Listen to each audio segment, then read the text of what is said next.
Welcome back, my friends, to episode 16 of Beyond Bricks and Mortar. Now, today I'm joined for a very interesting conversation with Lottie Bildirici. Lottie has a fascinating story as someone who overcame life's most ultimate adversity and flipped it on its head to now being passionately focused on spreading her perspective about health with those around her. She recently published a cookbook called Running on Veggies, which I now have at home, which my wife won't stop looking at. And overall, this conversation offered a really unique perspective. As someone who's busy, as someone who's on the go all the time, it's hard to keep health at the front of mind. What should we be eating? What should our routines be on a regular basis? How do we keep up a routine that maintains a healthy lifestyle, especially as we get older? These are all things that Lottie addresses and has so passionately made her life about. As always, I'm very excited for you to listen and watch this conversation. If you're new here, welcome. New episodes of Beyond Bricks and Mortar are every single Wednesday on YouTube, Spotify, everywhere that you get your podcasts. And we won't go into any further detail. I will leave it for you. So without further ado, here she is, Lottie Bildirici. All right. Well, I have a whole bunch of questions for you. Okay. And I want to get right into it. Okay. Thank you for bringing this. This is really course. cool. And we're definitely going to get into it. Running on Veggies. Very, very cool. And like I said, it's very visually captivating, this book. It looks like you put a lot of work into this. Yeah, it was a long time in the making. I think, the visuals were very important to me. I wanted it to be bright and colorful. I wanted it to stand out on bookshelves. So I worked with Penguin Random House. They actually reached out to me maybe like 6 years ago to do a book. And I remember just being so overwhelmed by the idea of doing a book. And I was like, I don't know, I'm not ready right now. And then a few years later, they reached out to me again. And I spoke to someone about it, and they're like, that's unheard of. Like, the publishing house reaching out to you. Yeah, that's what I was going to say. That sounds unheard of. You have to put together a whole pitch. And I was like, this is a great opportunity. And it was 2019, 2020. And then I hired a literary agent who was so helpful because then we pitched it to other places. But at the end of the day, there's no one better than Penguin Random House. Yeah, of course. And then April 2020 came and I had a contract sitting in front of me that I didn't sign yet. And then the world shut down. And I said, if anything is going to be certain, it's going to be this cookbook. So I signed it in my apartment alone when the world shut down, and I basically wrote the cookbook during the pandemic, and it was a great project to work on, something to focus on. It keeps you creatively engaged during all this downtime. Yeah, and it was I had all this downtime, and I was able to get in the kitchen, and it was fun. It was such an amazing, inspiring thing to work on when everything was uncertain. And did you blend your story within this? Yes, I think, a lot of my inspiration for Running on Veggies comes from my upbringing, comes from the way that I grew up and things that happened to me. So it was really important to me to share my story and the drive that I have. It's not just about, great recipes, but it's why I am so passionate about fueling myself with the best possible food. For sure. All right, well, let's start with this. You have a very inspiring story. And my intention is to ask you several questions that are going to unlock that story. Uh-huh. But before we go there, I want to give a little bit of context to the audience.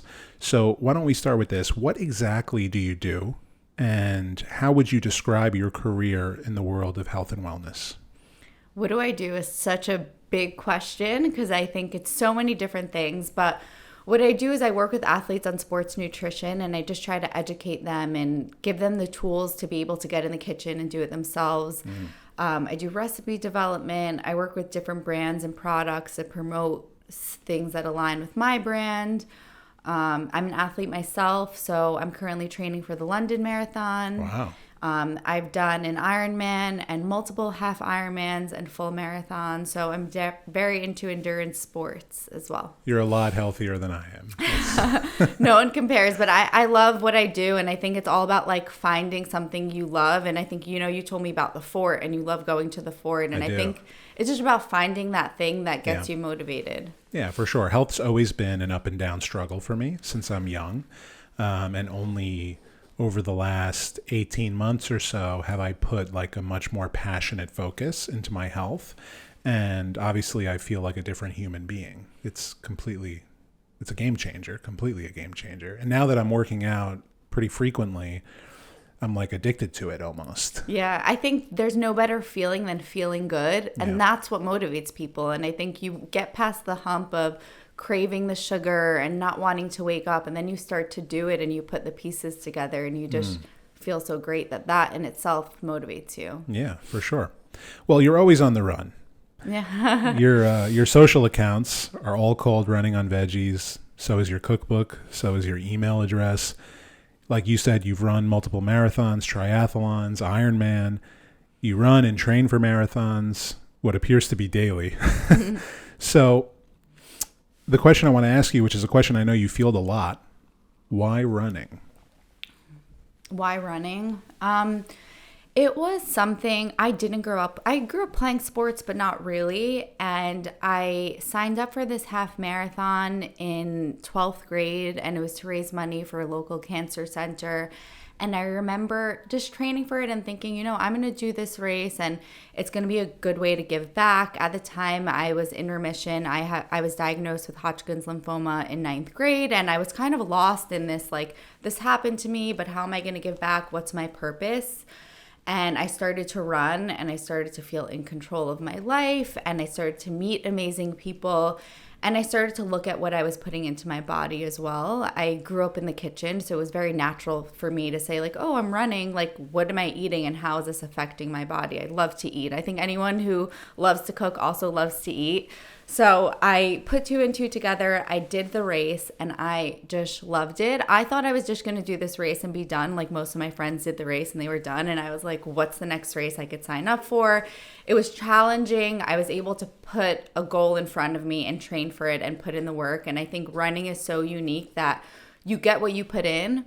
So if you're not going to train, if you're not going to wake up and do those long runs, you're not going to see the benefits. There's no shortcuts. It's a lot of hard work that no one sees. And I love the community aspect, I think, more than anything else. I loved, the sense of camaraderie. You show up to a race, you're all there for the same reason. There's so many things happening in the world, but you all have this common goal to get to the finish line, no matter how fast or slow.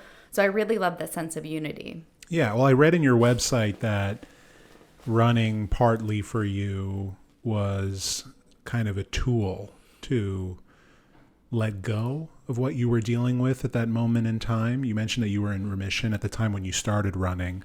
Do you still consider it to be a tool to help you remove those thoughts? I think it's a way for me to feel like I'm doing something good for my body that makes me feel good. The same way you love the Ford, I think, like, I show up to every doctor's appointment knowing I'm putting in the work to be the healthiest I can be. And that's kind of the way I look at running. But now I just love it because of the way it makes me feel. And I kind of tell people, it's like if you don't brush your teeth one day, everything's kind of off. And if I don't run or if I don't move my body, it feels like something's off. So did I brush my teeth? it's like, it's auto-tune. You don't even think about it. So that's kind of how I look at running. I hear that. That's very, very interesting. And now you've kind of like really fallen in love with it in a different context. It's kind of like I mentioned, my health has always been a struggle, up and down in my life. And I think that once you start to get healthy, and I went through, different moments in time. Like, when I was 19 or 20, I lost like 80 pounds in a year. And, I went through a nutritionist program, and it was actually that moment in time in my life when my relationship with food changed.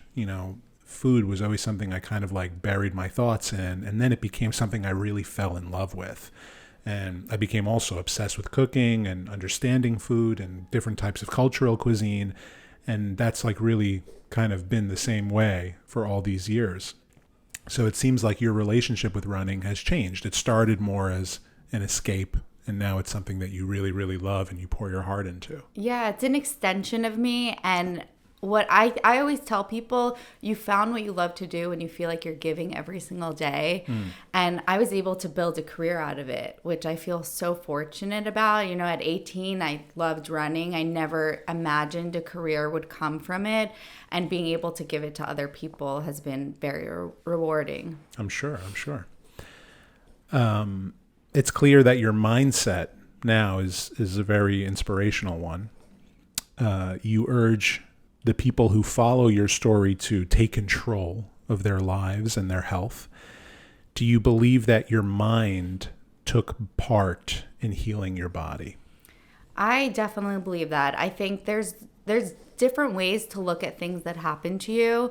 And you could be the victim mentality, poor me, this happened to me. But when I was diagnosed with cancer, my family around me never allowed me to feel bad for myself, which I think was hard in the beginning. But at the end of the day, I was so much stronger because of it. So now when things happen to me in life, I don't look at it as like poor me. I look at it as like, what could I gain from this? How could I be stronger? And, how could I be a better person from this? And I think that's how I looked at cancer diagnosis, anything that happens to me in life. And it really fuels me to just be better. And I try to remind people that like everyone's going to have their own struggle in life, but take the good and walk away with the good and try to apply it to your life.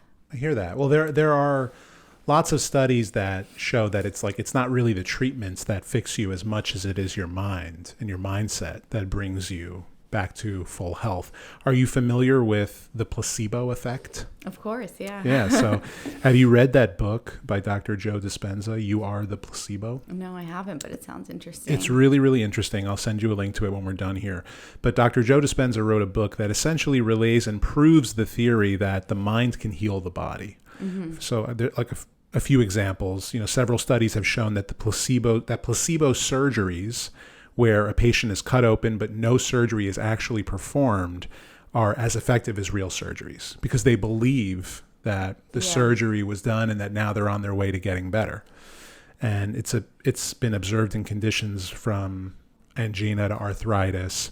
There's also, researchers told patients that they were injecting them with powerful Parkinson's drug, but instead injected them with saline. Mm-hmm. And brain scans showed that the saline injections had effects that were indistinguishable from the real drug.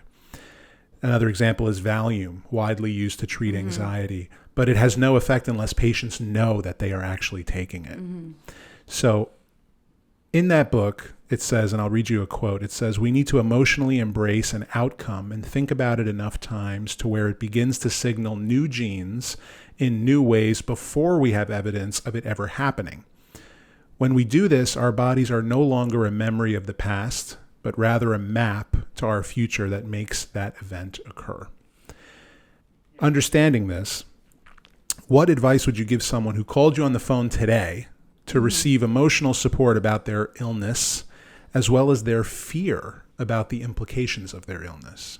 I'm sure you went through a lot of fear going through what you did. Yeah, I think it's the fear of the unknown, which I think is the most difficult, but we don't know what's going to happen to us in our life with anything. So I think, I tried to look at it like I'm a very spiritual person, like everything happens to me for a reason. And I think you just kind of got to be more like water. And I'm definitely not. I'm definitely not like that. But I think things like this that happen to you in life, like, make you be like that. Yeah, that's a Bruce Lee thing. Like, if you pour water into a cup, it becomes the cup. Yeah, you just got to just allow things to happen and focus on what you could control. Yeah, that's good advice. In doing some research for this conversation, I actually asked my wife what she knows about you. And she said something we grew up together. Yeah, you did. So she said something that stuck out at me. In fact, I think it's the only thing I really remember her talking about. She mentioned elements of your story, but she said that your mother was known for being a great cook. Mm-hmm. Is your mother someone that you draw inspiration from? Yeah, so I'm also named after my grandma, Lottie. I was the only one named after her. She convinced all of her daughters not to name their daughter Lottie, but my mom didn't listen. It's an interesting name. I love it, though. I like being the only Lottie. It's a cool name. Yeah, I feel like I've never met another Lottie. Yeah, so she convinced everyone not to name Lottie. There's Lauren, but there's no Lottie, and I think that's not a coincidence. And I actually dedicated the book to my grandmother and my mother, who have been such an inspiration to me in the kitchen and beyond the kitchen. And it definitely runs in my blood and runs in my family. I hear that. The subtitle of your book is Plant-Powered Recipes for Fueling and Feeling Your Best. Why have you chosen to focus on plant-based foods? And does your nutritional program and guidance to others center solely around utilizing plant-based ingredients? Do you discourage people from consuming animal protein? No, so I really believe that everyone needs something else. And when I was looking at doing the book, I personally haven't eaten meat in like 15 years. Why is that? I just cut it out in high school. I felt better when I cut it out. I just didn't trust the meat industry, the hormones. I had really bad eczema at the time. It went away. And I'm definitely a creature of habit, and I just cut it out and never introduced it again. Not to say that I won't in the future. But when I was creating my book, I've definitely always focused on plant-based foods. I just think it's less inflammation, better on the body. And I wanted the book to be kind of a reflection of how I eat, but I also wanted people to be able to take the recipes and make it their own. So there's suggestions for, using this marinade for chicken or steak. And Yeah, I was going to say, like, would you cook meat for a companion? Yes. Or a friend? Yeah, I'm definitely good at cooking meat. So I've cooked plenty of meat. But you don't taste along But the way. I don't taste it. No, I'm good at cooking meat though. Yeah. Well, it's interesting because, based on like all the content I've consumed in recent history, it shows that the carnivore diet has become increasingly popular, especially on social media. And what all of these accounts and people who are passionate about the carnivore diet suggest is that it's the healthiest way for the body to consume and digest food. It's the most primitive way for the body to consume and digest food. Most people, well, not most people, but there's a great deal of many people that believe that vegetables are not actually good for the gut, and they don't give the body enough of what it really needs. So how do you feel about that? How do you respond to that sort of thing? Everything on social media is very polarizing. It's either one way or the other, whether it's a diet or politics. And I think you just got to stay in the middle.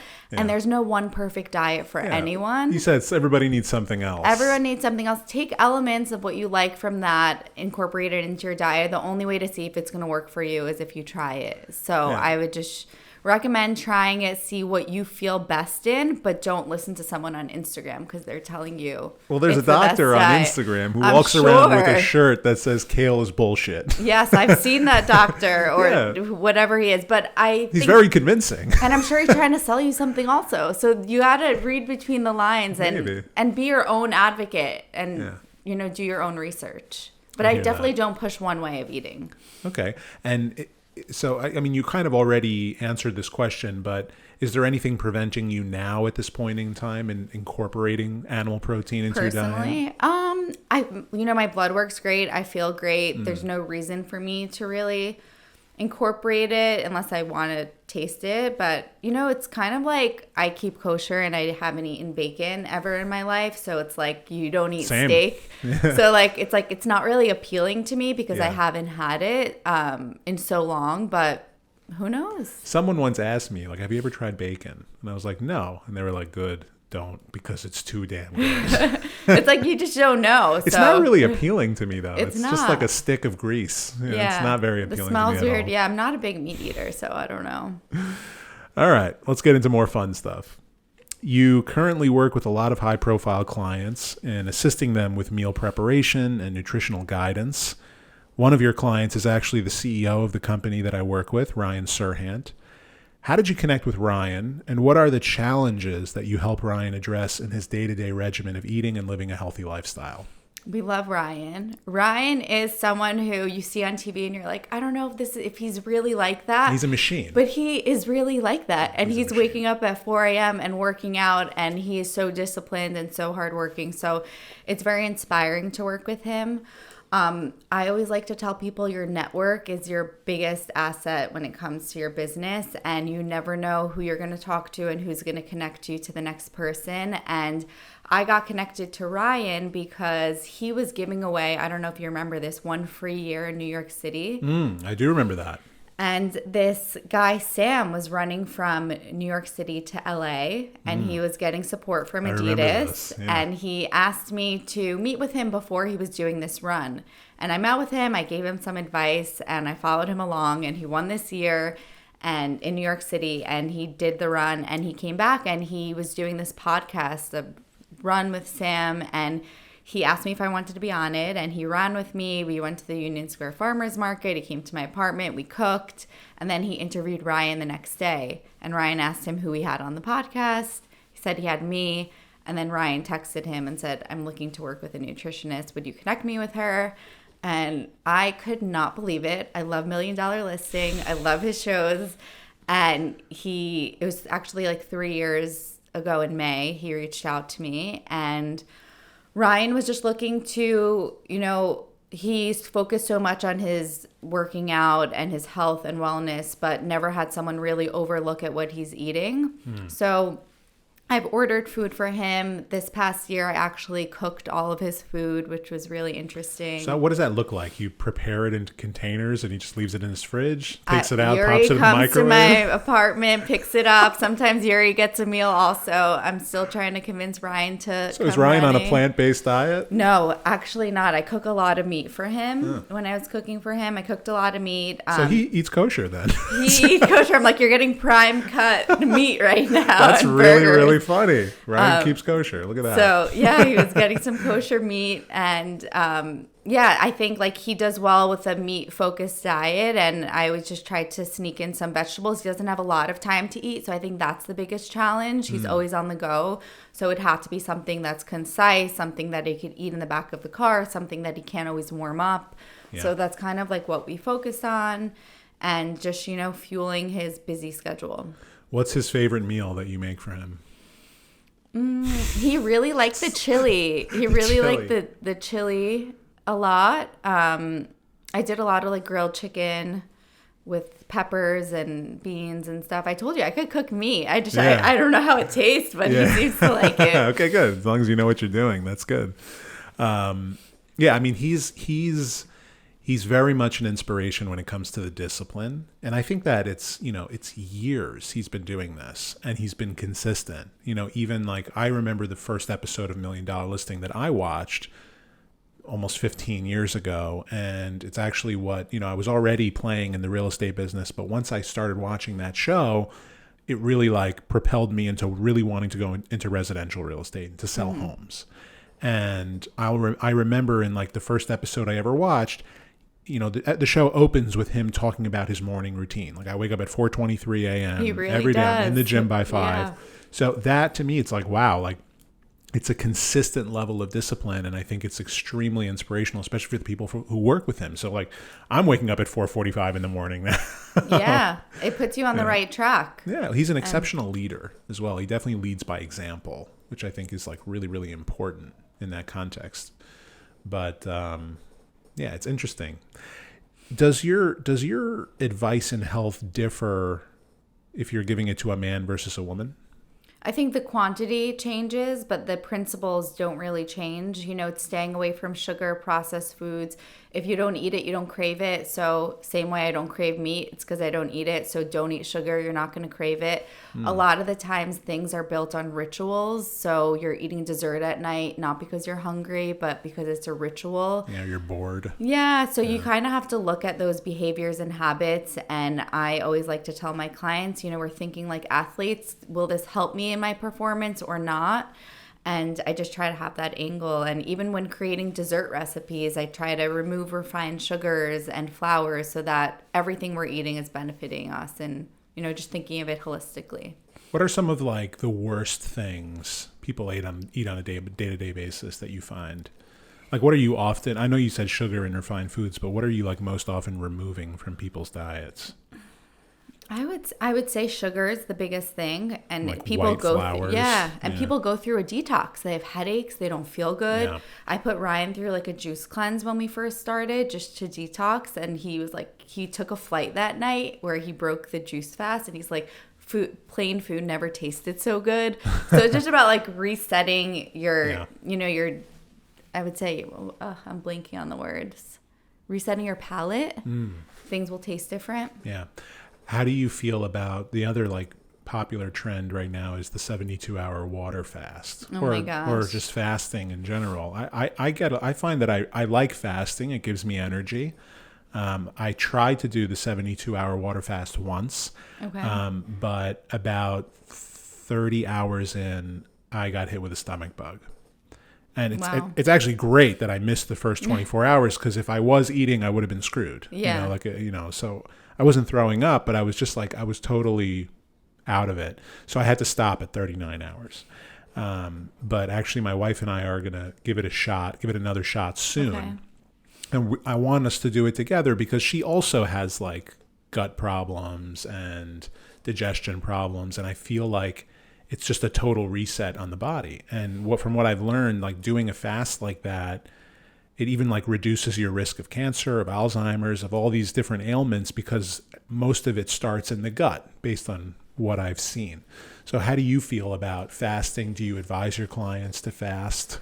I think it could be very extreme. I don't advise it often. I think it's good as a reset, but I don't think it's something that I recommend people to do often. I'm really thinking about like moderation and things that people could continue to do long term. And I don't feel like it's realistic for a lot of people, but I do like it as a way of a reset. If you're like trying to reset your palate, trying to get into a new way of eating, it holds you accountable. You feel like you sacrifice something. So I definitely recommend it in that sense, but not something I recommend often. And what prompted you to put Ryan on a juice cleanse? Like where do your ideas and routines sort of come from? I think I look at every individual very differently. I work with Ryan, but then I've also worked with people training for the Olympic trials who I wouldn't do that for. So it really depends on the person's goals and what they want to do and how active they are. But, someone who's training for the Olympic trials and is running 150 miles a week, their diet and what they're consuming is going to look a lot different, and they could afford a lot more calories than someone who's not. Do you have any stories of any sort of dramatic change you've seen in people's lives? Yeah, there was this one story. I wrote about it in my book. Her name is Kara Goucher. She's someone who really believed in me from day one. I started an Instagram account. She started following me. I was like 20 years old, and she had this running retreat in Napa, California. She asked me to come out. And I remember I got an email from her, and I was like, this isn't real. This is fake. And I got on the phone with her, and I was like, I'm 21. I don't know if you want me to come out. And she was having all these professionals there. And I didn't feel ready, but I put myself out there. I practiced my smoothie demo like 100 times in front of my mom. And I got out there and I did it. And I couldn't believe how people were mesmerized by it. They just didn't know this information. And this was like 10 years ago. No, less than 10 years ago. But people didn't have access to this information, and it wasn't accessible. And I remember that was my biggest thing back then in 2012. Like, this information is not accessible for people. Eating healthy is difficult in a way. It's not like what it is now. And she had the running retreat again in Breckenridge the next year, and she invited me to come to Boulder where she lives. And I hung out with her for a week, and it was 2015, so she was training for the trials for 2016. And her coaches came up to me at the end of that week, and they said, she never performed this well in her life, and if she has any chance in making the team, you need to stay and cook for her. And I called my parents up and I said, I'm staying in Boulder. I have this amazing opportunity. And I pretty much like moved in with the Gouchers for like how long? It was just like three months. And when was this? This was in 2015. Wow. So very cool. You've really run everywhere, haven't you? Yeah. So and you know what? It was an amazing opportunity to get to live somewhere else, be exposed to different cultures, be around professional athletes. And it's good altitude training over there. I got really sick from the altitude. Did you? Yeah. It's like 6,000 feet. I've never been to Colorado. And I didn't know what I wanted to do with my career, but I knew this was an amazing opportunity, and I did it. And then I ended up doing it 4 years later for another athlete who was training for the trials, who saw what I did for Kara. Wow. Very cool. It's pretty clear that you're very passionate about helping other people get through this type of stuff. Otherwise, you wouldn't just like uproot your life and go to Colorado for 4 months, even though I'm sure the pay was nice. It's really nice. Like I said, giving. When you feel like you're giving every single day, there's no better feeling. Yes. So that's kind of how it's very fulfilling. Yeah. Yeah, exactly. I believe strongly that and you touched on this a little when you were talking about not trusting the meat markets. I believe strongly that the FDA in this country is corrupt. And what we grew up being told is healthy for us is actually not. Like if you look on the FDA's, top list of healthy foods, pizza's the best meal. It has protein, carbs, fat. like cornflakes is at the top of the list. Cheerios. It's like one of the worst things you can eat. And it's actually, in my opinion, what has led to such a surge in illness and diabetes in this country because, listen, one hand washes the other. The more people get sick, the more insulin they sell. The more people get cancer, the more chemo treatments they're selling. My understanding is that chemo is one of the most expensive forms of medical treatment that exists. So how do you feel about this? And what do you think needs to really change in this country in order to create a healthier society and population? Yeah, so I think it really starts with yourself. You have to be your own advocate. There's this organization that's really cool that I got involved with called Active Against Cancer, and they actually do research about how physical fitness could help cancer patients during and after treatment. So I think the conversations between doctors and health experts are changing. People are starting to look at what they're eating, but if you go to a hospital today, they're still giving cancer patients tons of sugar and processed foods. And it's something I'm super passionate about. Maybe it's my next project, but I've always wanted to change, what cancer patients are being fed because, it's such a big part of treatment that's overlooked. And not a lot of people have access to that, or have access to go to a nutritionist, have access to get another opinion in that way. So I'm hoping that it changes, but I know we have a long way to go. Can you give an example? What are cancer patients being fed?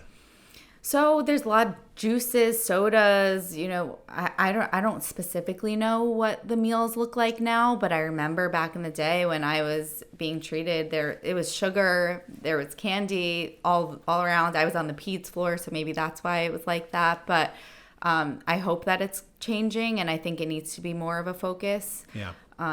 Because it's kind of the last thing you're thinking about when you're going through something so traumatic like that. Yeah, of course. It's just like you want to feel better, so let me get a tub of ice cream. But I hear that.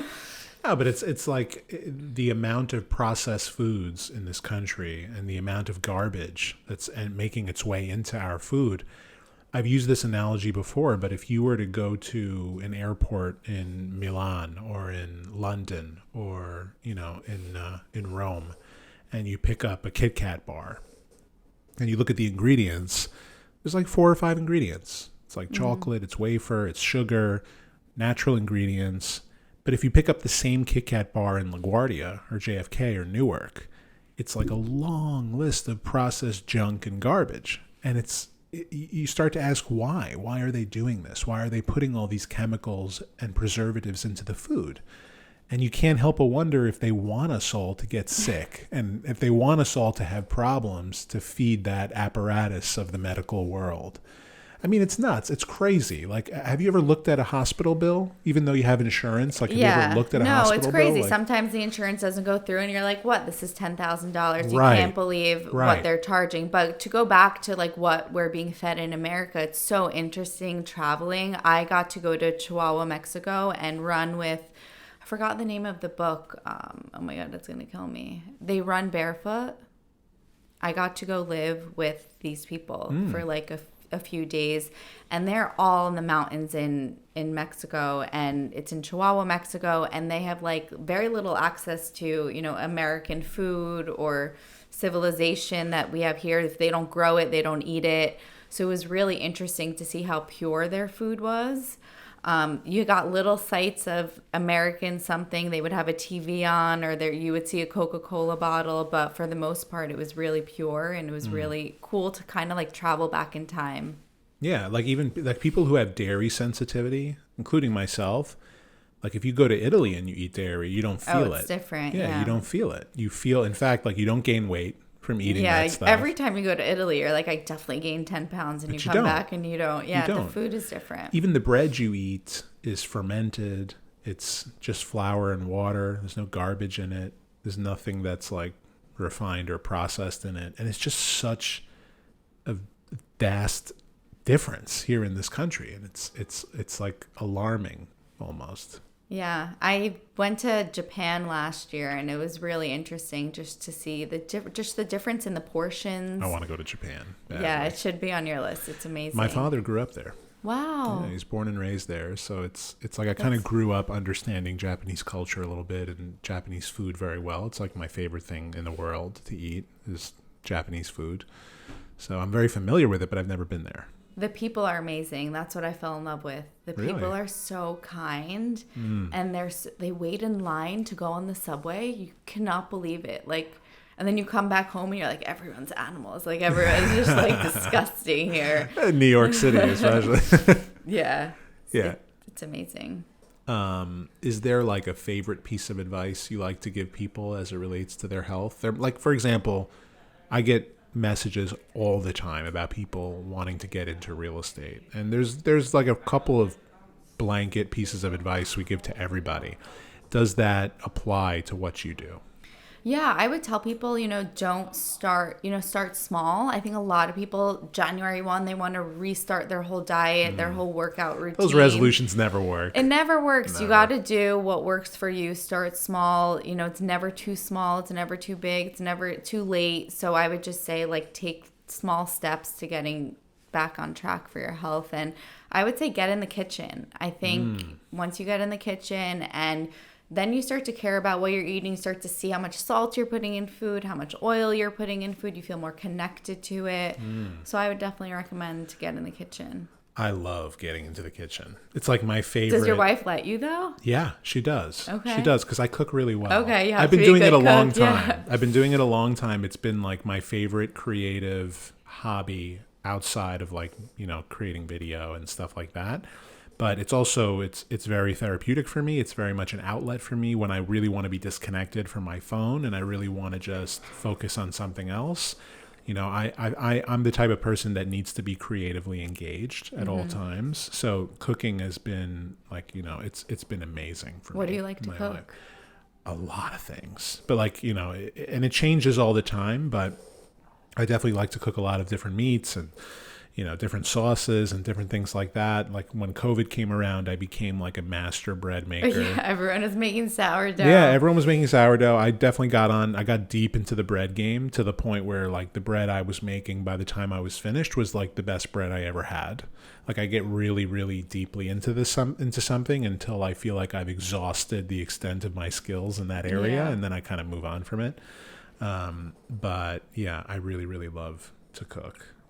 And I there's nothing specific. It's kind of anything, It's fun. It's fun to get in the kitchen. Yeah. I don't think of myself as a creative person, but when I get in the kitchen, it's like totally different ball game. I feel of course like you're creative. I mean, look at this. Look at this. I'm much more type A than I am peanut creative, butter and banana pancakes. But in the kitchen, I'm creative. This is pretty good.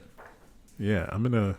You have a whole smoothie section too. I love smoothies, and yeah, the smoothie section is interesting because I give you a framework to make a smoothie. A lot of people don't know, what ingredients to use. I was gonna say, like, what's your position on blending a banana? They say that like that really kicks up the sugar. Wow, you're on every Instagram health reels. I consume a lot of content. I think, jicama. We love jicama. Not a lot of people, I feel like, use jicama. Yeah, well, you have to get creative when you're making a lot of different salads and use different ingredients. I would say back to the banana thing, you have to combine it with a fat. So I always tell people if you're having dried fruit, combine it with a fat. It's going to slow down the absorption of the sugar and it's going to make you feel fuller for longer. So that's why in my smoothie section, you'll always see some type of fat, whether it's like avocado, tahini, nut butter. Oh, most people don't add fat into their smoothie and then they're hungry an hour later. So like a scoop of peanut butter. Yeah, a tablespoon, 2 tablespoons. Yeah. I like throwing dates into a smoothie. But my understanding is that they're loaded with sugar. You just got to be mindful, of how many you're using. It's all about portion control. Yeah, that's fine. Yeah. Wow, this is cool. And Portuguese spicy white bean stew. That's like right up my alley. I love beans. Like really like black. Oh, you do? Okay. Black beans is one of my favorite foods. It's like on the list. And I make them really well. Well, how do you make them? Just garlic, onion, cilantro, lime. Like Mexican style, yeah. Nice and spicy. A lot of crushed red pepper too.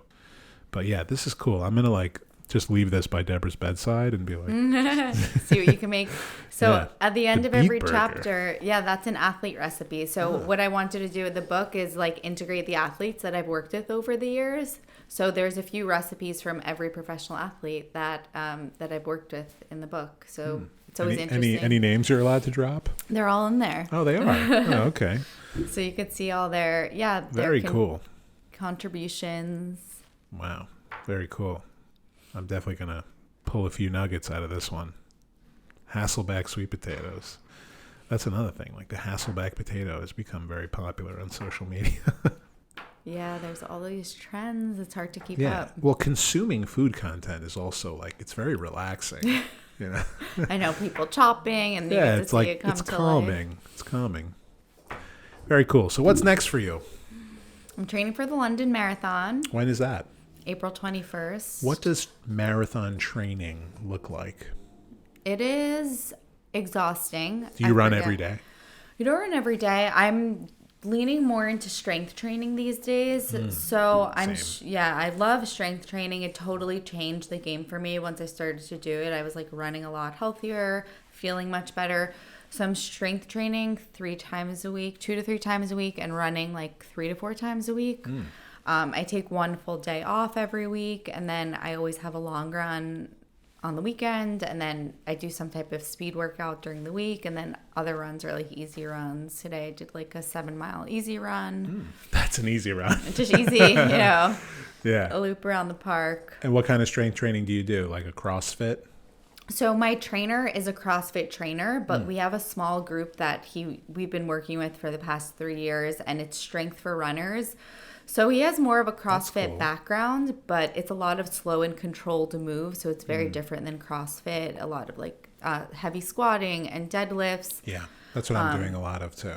And I love it. I think like when I did these classes, I wasn't able to really do that before. And when I started to work with him, I was able to focus on lifting heavier weights. And I think, you know, there's this pre-consumption as a female, like I don't want to lift heavy weights. And once I started to lift heavy weights, I felt so much better. Interesting. Well, that's good. That's good for people, for other women to know. Yeah, I always encourage people to lift heavy weights. There's a lot of women who go to the fort, you know, and it's all and strictly strength training. Like the only circuit workouts we do are on the ski or on the rower. Yeah. And I just find that like within like 6 weeks, I started to just feel like I was in so much better shape. Now I feel like I'm hard as a rock, you know, like it's been amazing. I'm addicted to it. So I really, really love it. I've been trying to convince our friend Shai to come with me. Is he? Yeah. I like even made an email intro to the guy. I was like, he wants to join. You know, he still hasn't fucking answered. We got to get him to go. Yeah, we got to get him to go. It's fun to have friends. It's fun to work out with friends and get them to go to the gym with you. Yeah, I also like that it's like when you go to the fort, it's 4-person classes only. Small groups. Small groups. You get like that personal attention, but you're not paying that much money for it. Like you go to Equinox, you have to pay like $250 to train with a tier 3 trainer. It's ridiculous. Yeah. It's hard. And I think I love it now because now I have this like skills to go to the gym alone. Like when I'm away on vacation, I feel comfortable to walk into a gym and do my own workout. My problem is a discipline one. Like getting into the gym, like, you know, if I have a class or a trainer, you know, you're signed up, you gotta go. There's like an accountability element built into it.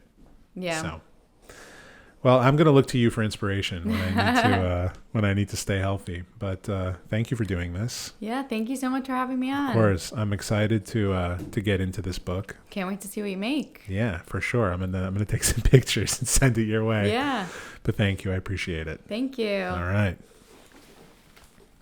Ooh, the headphones. Yes. Oh, so you could watch yourself there.